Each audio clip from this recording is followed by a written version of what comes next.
Hi అండి. నమస్తే. Welcome back to my channel. ఈరోజు వీడియోలో జొన్నలతో క్రిస్పీ దోసలైతే చూపించబోతున్నాను. జొన్నలతో చేసే రెసిపీ ఏదైనా హెల్త్‌కి చాలా మంచిది కదా! బియ్యంతో చేసే దోసల కన్నా జొన్న దోసలు చాలా టేస్టీగా ఉంటాయండి. మరి హెల్తీ కూడా.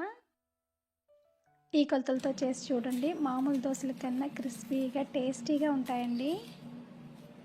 ముఖ్యంగా బరువు తగ్గాలనుకున్న వాళ్ళు, షుగర్ ఉన్న వాళ్ళు హ్యాపీగా తినేయచ్చండి. డైట్‌లో ఉన్న వాళ్ళకి బాగా హెల్ప్ అవుతుందండి. ఇంక ఈ జొన్న దోసలు ఎలా చేయాలో ఇంక లేట్ చేయకుండా వీడియోలోకెళ్ళి చూసేద్దాం. మన ఛానల్ ఎవరైనా ఫస్ట్ టైం చూస్తున్నట్లయితే please subscribe Soujanya Srinivas kitchen. పక్కనే ఉన్న బెల్ ఐకాన్ క్లిక్ చేయండి. వీడియో పెట్టగానే నోటిఫికేషన్ వస్తుంది. ఈ దోసల పిండి కోసం ముందుగా 3 గ్లాసులు జొన్నలు తీసుకున్నానండి. నేను ఇక్కడ తెల్ల జొన్నలు తీసుకున్నానండి. మీరు పచ్చ జొన్నలైనా తీసుకోవచ్చు. పచ్చ జొన్నలు ఏంటంటే కొంచెం వగరుగా ఉంటాయండి. మీకు అందుబాటులో ఉంటే అవే తీసుకోండి. చాలా మంచిదండి.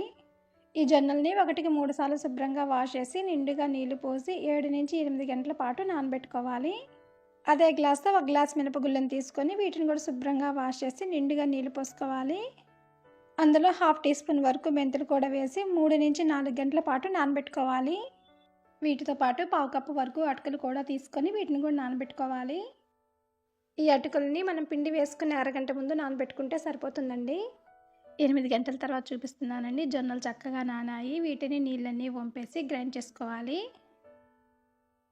మీ వీలుని బట్టి గ్రైండర్లైనా వేసుకోండి, మిక్సీకైనా వేసుకోవచ్చు.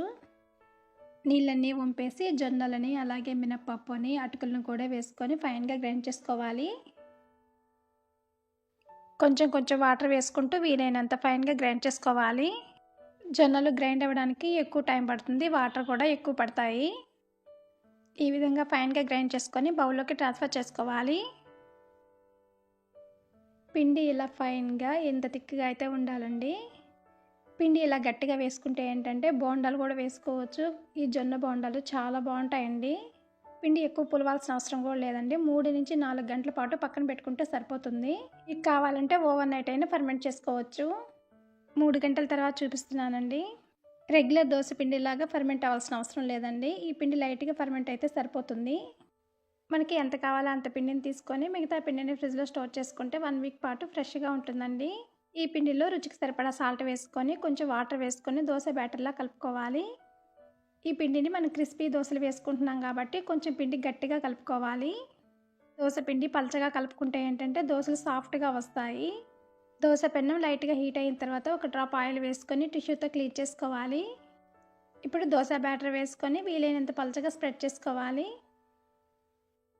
మంట మీడియం ఫ్లేమ్లో ఉంచి కొంచెం ఆయిల్ వేసుకోవాలి.